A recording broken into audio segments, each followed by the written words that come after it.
Palang araw po mga ka-backyard, welcome sa isa na namang episode na backyard farming. Maliit mong lupa, gawin nating libangan at pagkakitaan. Ang nakikita niyo po sa aking lalagyan, ito po ay ang itlog ng pato. Yan po mga ka-backyard. Di po gaano kalakihan kasi po first time pa lang po niya mangitlog. Ayan o.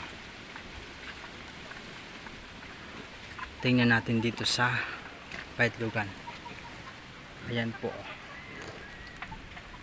Ayan o. Ang naitlog po nito, yun po, yung white po, yung purong puti. At ang nasa paitlogan po ngayon, yung may itim po. Sana po mangitlog na rin yan. Ayan.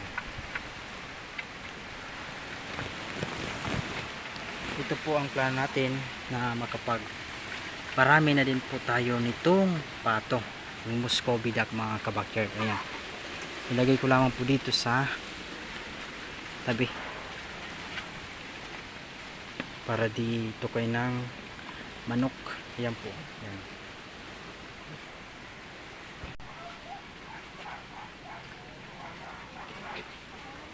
Puntahan natin yung mga Muscovy ducks natin.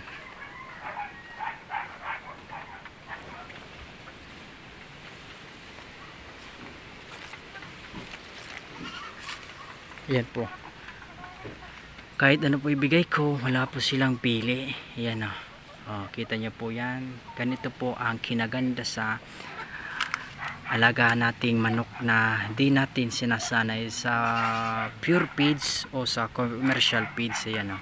Kahit ano po ibigay natin, forages ay kumakain po yan. Ayan o. Kung dun ko ito linagay dun sa may pato, baka naubos na to. Yan o. Kita naman na matitibay, malalakas kumain ng forages. Kahit ano po ibigay natin, kumakain po yan. Kahit yung mga damo po, kumakain po yan mga ka-backyard. Ayan o. Yan po yung nangitlog nung isa, yung una po. Ayan. Sana mangitlog na rin ito yung may itim po mga ka-backyard. Ayan na. At ito po ang plano natin na makapagpalimlim at makapagparami na rin po tayo nitong mga Muscovy ducks. Pag marami na po ito, plano natin ilipat dun sa may umahan natin o yung sa may palayan. Ayan. Para di na po tayo umalis at di na rin dumami ang mga damo dun.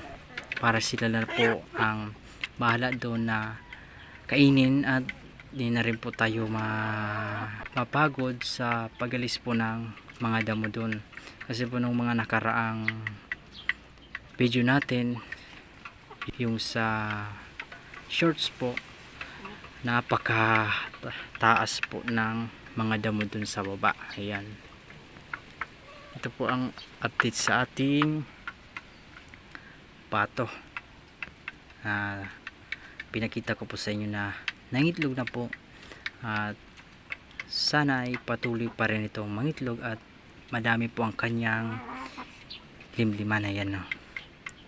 Kung kita nyo mga ka-backyard, yung talong natin na yun po oh. Tinutuka po, talagang walang pili sila. Nasa loob po yung Texas natin. Ito po yung galing kila Tito, yung binili po natin. Nasa loob po.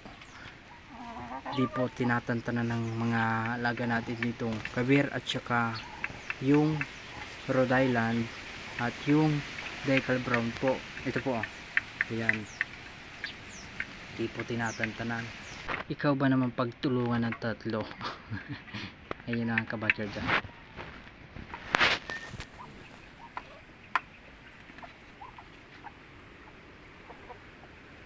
Ayan o. Antayin natin kung mga itlog ba itong isa. Ito po, di pa po ito nangingitlog. Ayan. Baka ayun po mangitlog na kasi po pumunta na siya dyan sa paitlogan sa nest mga kabakyard. Ayan.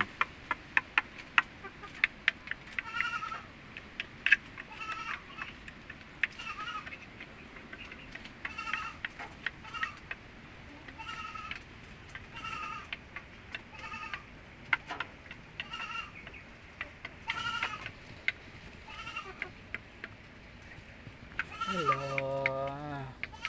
Ano na ba? Itlog ka na.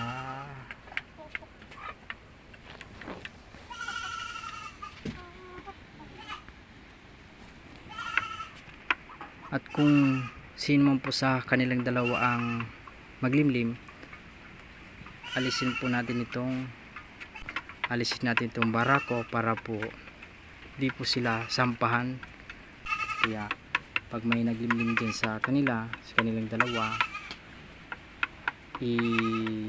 alis po natin ito, ilipat natin dito sa mga manok natin. Ayan, yun si mama.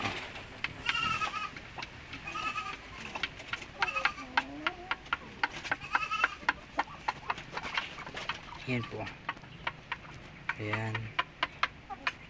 Yung iba busog na. Kaya po nito.